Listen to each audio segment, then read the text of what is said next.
Cette semaine, le week-end final d'une fin de saison endiablée. Last game of the season, this is what baseball is all about. The game is over and the New York Yankees have won the 1995 first ever wild card.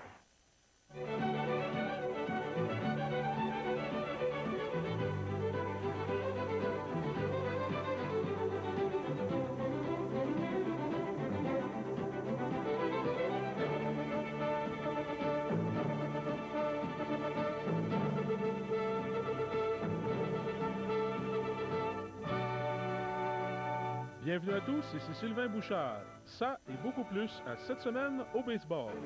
On débute le tout avec la semaine de nos Expos, la dernière d'une saison à oublier.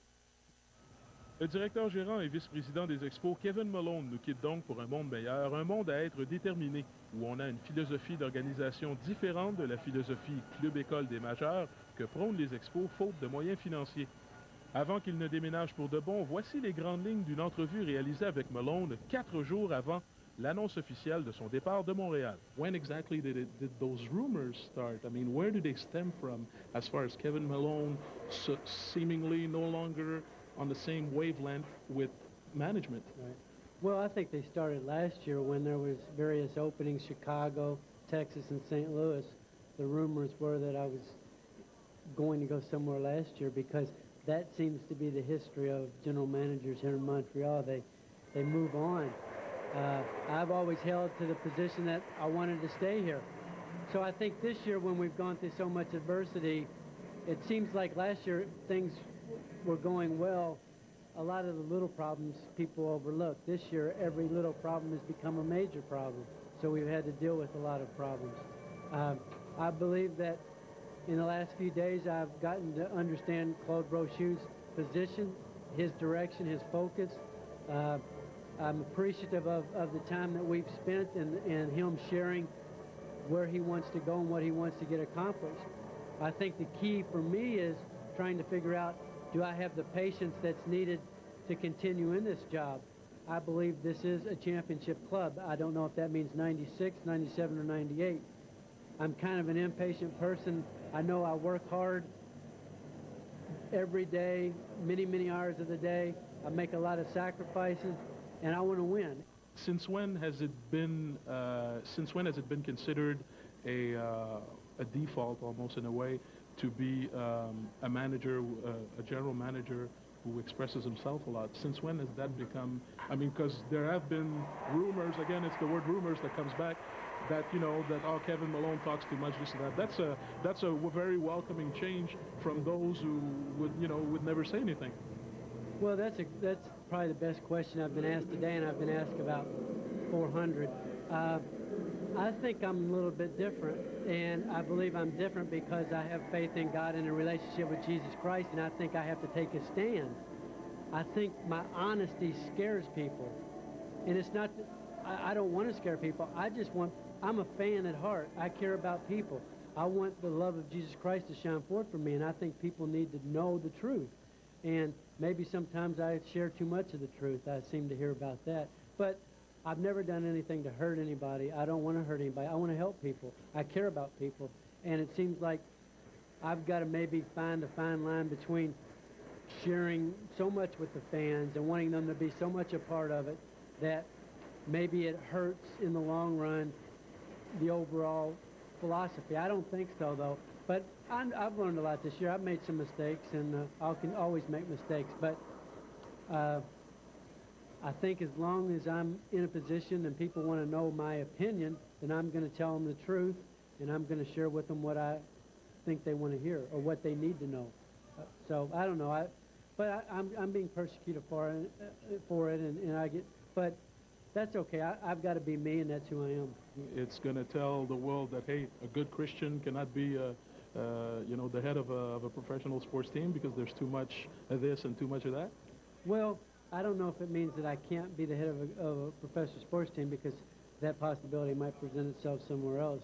I believe that what it says is that for whatever reason, be it, I don't really know the reason, that the time wasn't right. It's like, there's a lot of people, good people in the world today that are divorced, and it doesn't make either of those people bad. It's just the timing of their relationship wasn't right. Yeah. So maybe it's the timing of this relationship. Maybe either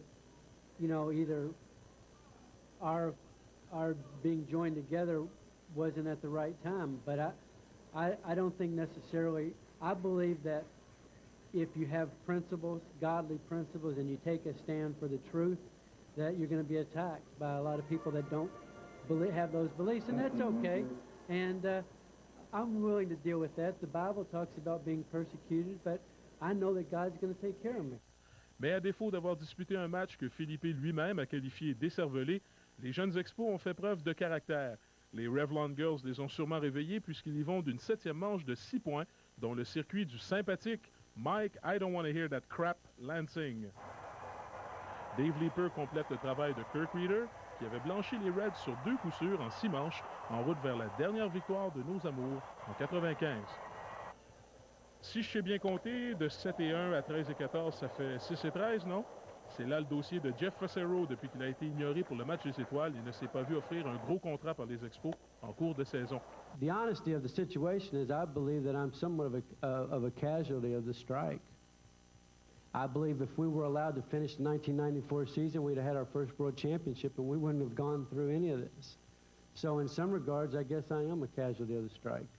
Après le match, devant les journalistes, mes cheveux doivent être impeccables et sans pellicule. Pour les éliminer, j'utilise Head & Shoulders. Il donne une belle apparence à mes cheveux. Head & Shoulders, tous les jours. Pour des cheveux impeccables, sans pellicule. Quand je pense que j'ai attendu pour essayer Old Spice ultra efficace parce que je croyais tous les désodorisants pareils. Ben voyons donc. Voilà la preuve que c'est le meilleur. Essayez-le. Si vous n'êtes pas convaincu, composez ce numéro et on vous donnera un bâton de votre marque. Relevez le défi Old Spice ultra efficace. Faites comme moi.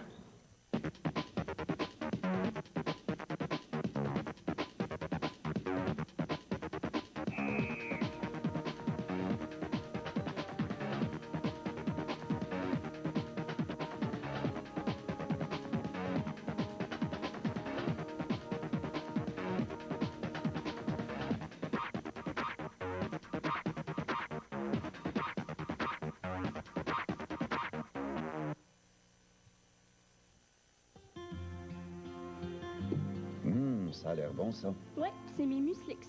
Croustardes aux pommes dorées de Kellogg's. Est-ce que je peux goûter? Juste une petite bouchée. Ça me rappelle quand j'étais jeune, j'allais aux pommes avec ta grand-mère. Et puis en revenant, elle nous faisait une de ses croustades. Découvrez le bon goût des nouveaux Muslix croustades aux pommes dorées de Kellogg's. Muslix, le bon goût de chez nous. Un petit bol de jeunesse, grand-papa? Amateurs de baseball, la fin de la saison régulière s'est terminée dans une telle allégresse qu'on a pensé vous en faire revivre quelques moments. Les Cubs de Chicago devaient balayer leur série de 4 matchs à domicile face aux Astros de Houston pour espérer se qualifier pour les séries à titre de meilleur deuxième. Dans le premier match jeudi, les Cubs ont effectué 5 ralliements dans l'espoir d'inscrire la victoire. You wouldn't believe it, but it happens to be so. I've just been told that this guy was clean shaven before the game started.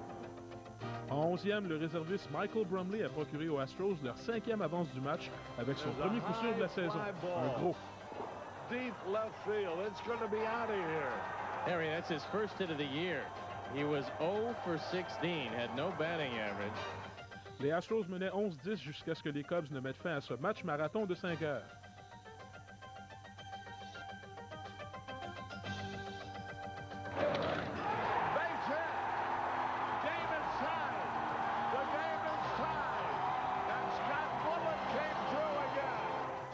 Et Mark Perron a mis la touche finale à ce retour miraculeux, le 5e des Cubs. Ground ball. The Cubs win. The Cubs win. The Cubs win. Parents sing in the center. And it's all over. And would you believe it? 12-11. The Cubs win. Pendant ce temps, au Colorado, Goes to left field. Bichette going back. Look at that ball go, and it's a home run. Barry Bonds hit a fly ball. And here ends a 3-run homer. And Matt hits a high drive, right field, hit deep, Walker back, gone! Matt Williams, a 3-run bomb to right center. It's 8-0 Giants. la défaite des Rockies maintenait les Cubs en vie. Et sans doute rejouvancés par le tournant des événements, les Cubs ont fait encore feu vendredi. Avec 3 points en 9e pour égaler la marque et un simple décisif de Luis Gonzalez en 10e, les Cubs attendaient de voir ce qui allait se passer du côté du Coors Field de Denver. Bonds is the lead run. And he hits a great stop by Galarraga. Tant le gant que le 200e circuit en carrière d'Andrés Galarraga ont permis aux Rockies de devancer les Giants de San Francisco par 7-5 en 9e manche. Ça augurait mal pour les Cubs, mais devinez quoi? Les Giants ont inscrit 5 points en 9e. And he drives this deep to right field, and it is a fair ball and a home run for Marvin Bernard. His first Major League home run. Le soir même à San Diego, les Dodgers de Los Angeles souffraient, littéralement. On a d'abord perdu Raúl Mondesi, blessé à un genou, blessure moins pire qu'elle en avait l'air cependant. Et en 8e, il laisse filer une avance de 5-2 sur les Padres.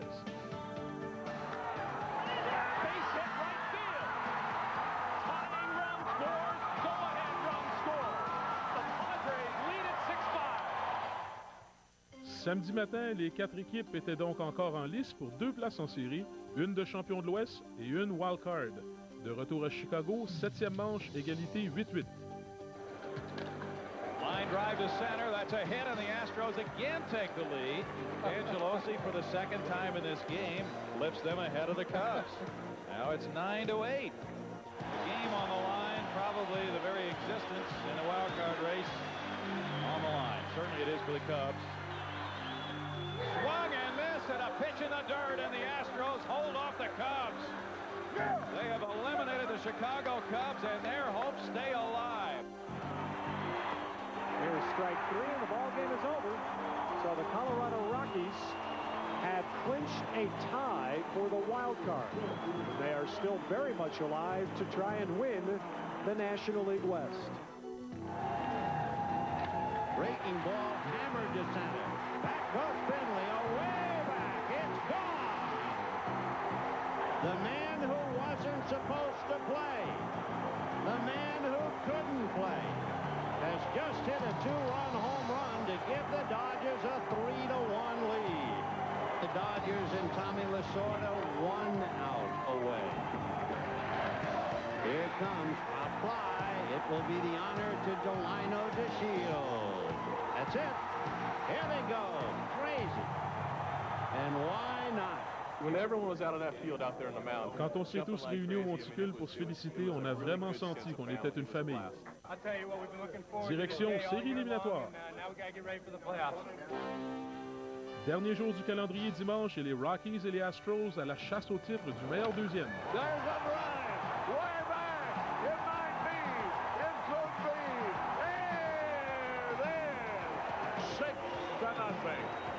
6-0 Cubs après 3 manches, mais les Astros n'allaient pas baisser les bras.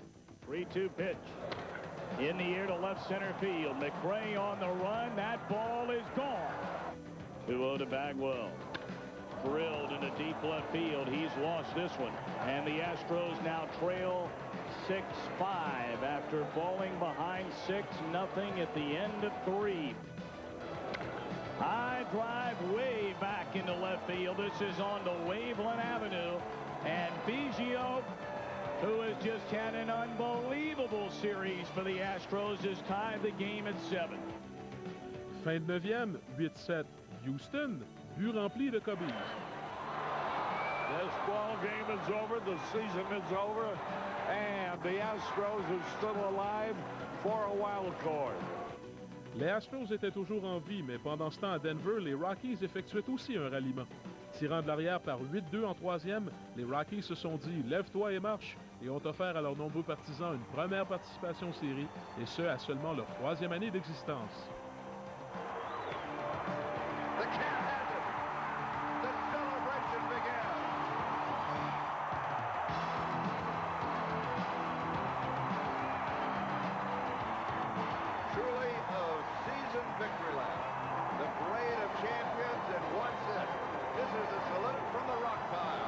The champagne corks are popping in the Rockies clubhouse. Maintenant, notre question de la semaine. La machine à frapper des Padres de San Diego, Tony Gwynn, remporte un 6e championnat des frappeurs 11 ans après son premier titre. Quel joueur a mis le plus de temps entre sa première et dernière couronne des frappeurs? La réponse, bientôt. Pour la victoire, Michel Lepage, voici votre moment de gloire, Right Guard Sport. peu importe l'effort que vous y mettez, on ne sentira pas que vous avez eu chaud grâce à la protection durable de Right Guard Sport en bâton. Même dans les pires situations, Right Guard Sport en bâton vous aide à rester sec, sûr de vous, sans odeur. La formule à effet continu de Right Guard Sport en bâton. Michel, on va être en retard, allez! Right Guard Sport, toujours là quand vous en avez besoin. Ty Cobb en a assez. À 42 ans, ses jambes ont finalement cédé, même si sa détermination reste intacte. À l'un de ses derniers matchs, il réussira pour la 35e fois de sa carrière ce tour de force qu'est le vol du marbre.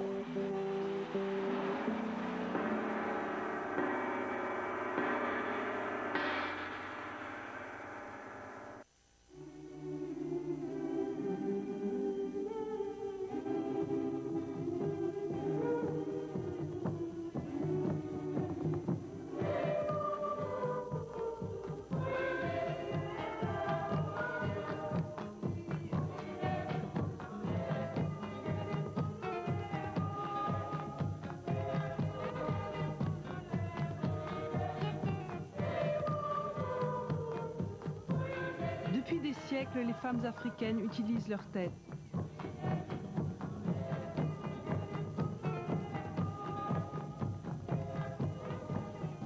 Aujourd'hui, plus que jamais, elles doivent exprimer leurs idées.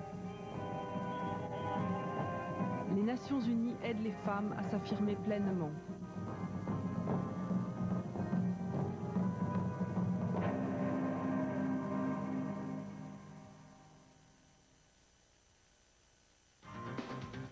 La réponse à notre question de la semaine?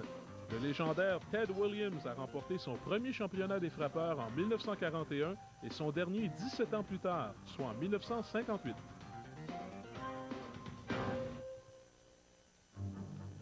Tous sentaient la tension dans l'américaine alors que là aussi la saison régulière s'achevait. Enfin, presque tous. 3 équipes bataillaient pour 2 places comme dans la nationale, le titre dans l'Ouest et le meilleur deuxième. 2 équipes allaient rentrer à la maison le cœur content, l'autre, la tête entre les 2 jambes. And a ground ball to short. This could be 2. No, he boots it. It goes into short. Center field, rounding third, heading for the plate is Mattingly, and going to third is Leyritz, and a big break for the Yankees as they get on the board. It's a 3-1 game. Nobody out, and the tying runs are on.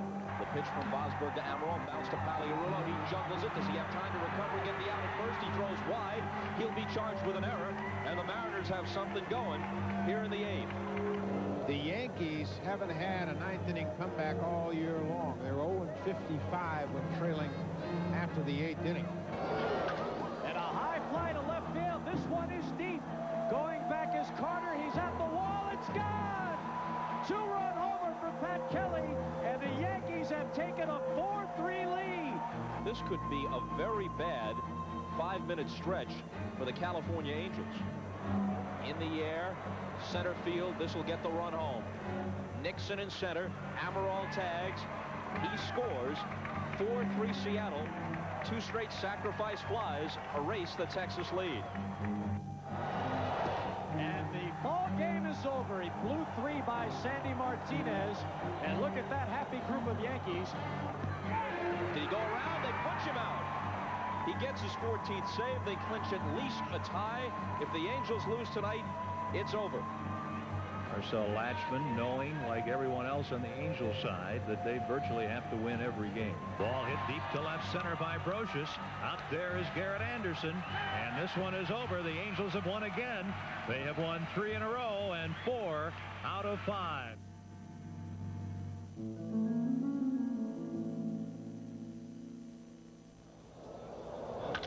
And that ball is hit to deep center field. Joe Carter going back, and it's gone.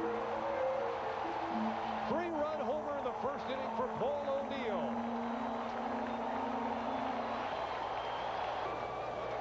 Now Sean Green. To left field. Gerald going back, and the ball game is over. Scott Kamenicki goes the distance in probably the biggest win of his Yankee career. And the Yankees down the Blue Jays here at Sky Dome 6-1. And if the Mariners just win one more game, they will win the American League West. That ball belted, and it's 4-1 Texas, way out of here, as Mickey Templeton has hit his 30th, and there was no doubt about that. Wow, was that ball smashed.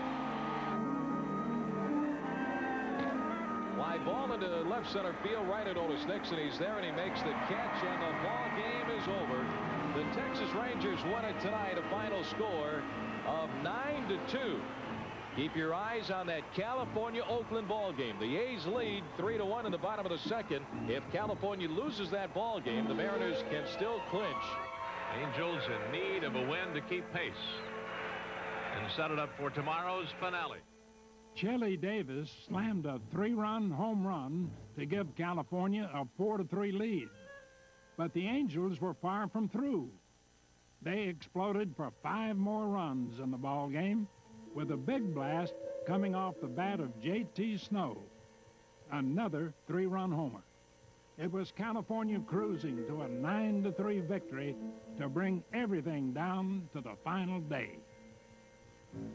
Dimanche, si New York l'emporte, on est en série. Si Seattle l'emporte, on décroche le titre dans l'Ouest. Si la Californie perd, elle rentre à la maison. Rips one down the line and deep and gone. A home run for Don Mattingly in the game that could send him to the first postseason of his 12-year career. He finds the stroke that so many said was gone. It is 5-0 Yankees in the 5th. Ball is belted, and it is 3-0 Texas.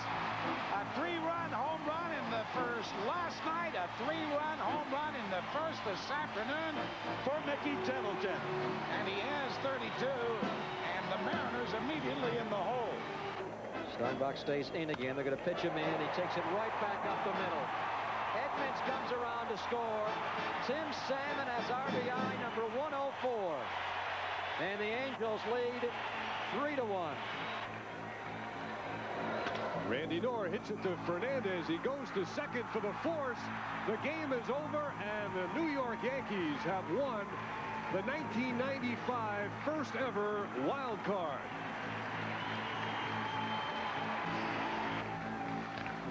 Hard smash backhanded at first by Will Clark. Takes it to the bag, and the ball game is over. The Texas Rangers won it by a score of 9-3. We're going to keep our eyes on that California-Oakland ball game in Anaheim. Strike 3. The American League West is dead even. 78 and 66.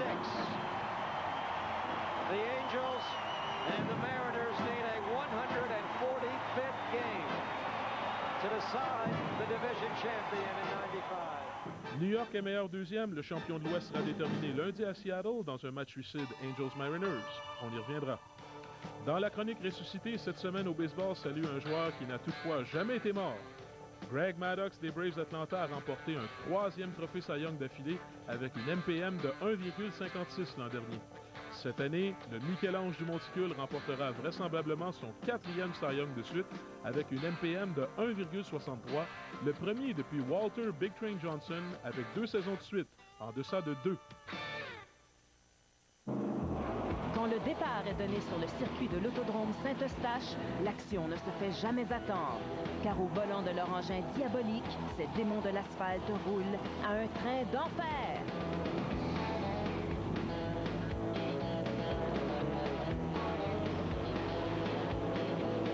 Vendredi à 19h30, attachez bien vos ceintures puisque les stock cars tourneront sur les ondes de RDS, les vrais professionnels du sport. Mardi soir, 23h, une jeune fille et... Martine? Et wow, c'est ma fille. Père, qu'est-ce que tu fais ici? Je m'en vais à mon scooter. Toute seule, le soir? Ben oui. Non, j'ai mon Liberty. Ça va, c'est qu'une affaire de fou la minute, ça? Mais non, pas. Celui-là, il me coûte pas un sou les soirs pour la fin de semaine. Avec le Liberty de Belle Mobilité, vos appels ne coûtent pas un sou tous les soirs de la semaine et les week-ends. Quand je veux sortir le soir? Non, pas. Quand je veux partir la fin de semaine? Pas. Pas.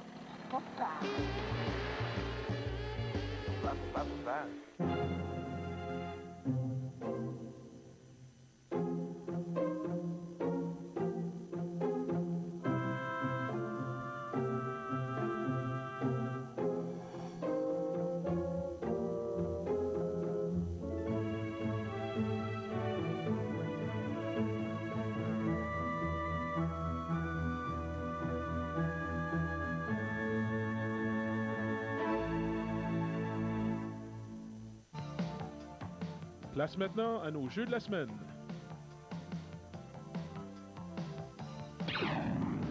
Tim Nearing des Red Sox de Boston. Stop by Nearing. He'll go a long way across the diamond and throw out Mike McFeeney. Tim Nearing with the one step and the dive on the hard hit ball makes a great play. Top spin on that. Tony Fernandez et Randy Velarde des Yankees de New York. Martinez starts, stops. Play was made to Velarde, who gets the out. What a play! If Velarde's not alert, that play's never made. Jody, read my lips. Great diving stop by Reed. Got him. Oh, what a play by Jody.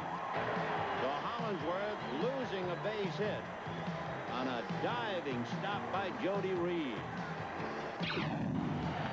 Dan Wilson des Mariners. Wilson, the catcher, Wilson throws over to first, and he got it!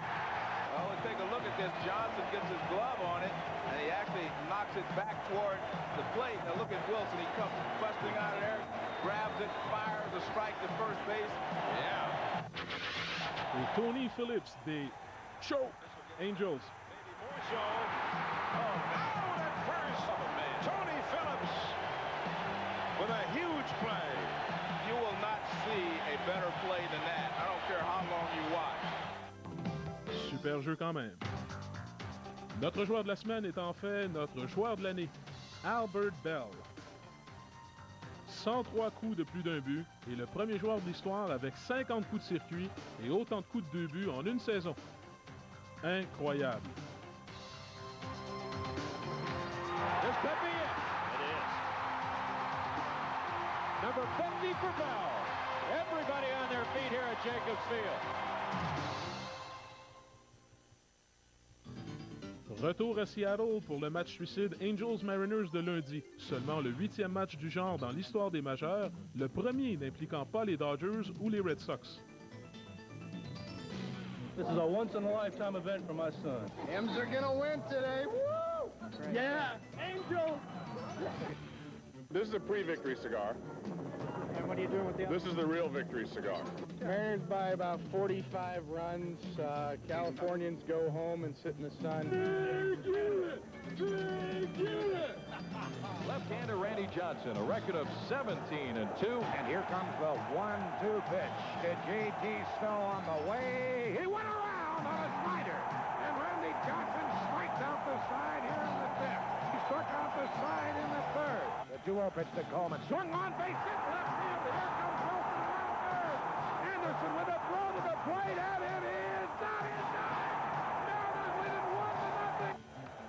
Here's the pitch, swinging a ground ball up the first base line, and it sneaks down by Snow. Down the right field line into the bullpen. Here comes Mullers. Here comes Tito. Here comes Joey. The front of the plate cut off. The relay by Langston. Gets that by Allenson. Flores scores. Here comes Soho. He scores. Everybody scores. Soho comes in, and the Mariners take the lead 5-0. This place is going wild. C'était suffisant pour Randy Johnson qui a mené les Mariners à la terre promise avec un match complet de 3 coups sûrs sur 12 retraits au bâton. Les Angels et la précieuse Mark Langston, en termes clairs, ont choqué.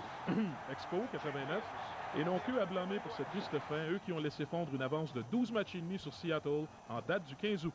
Ici Sylvain Bouchard, à la semaine prochaine.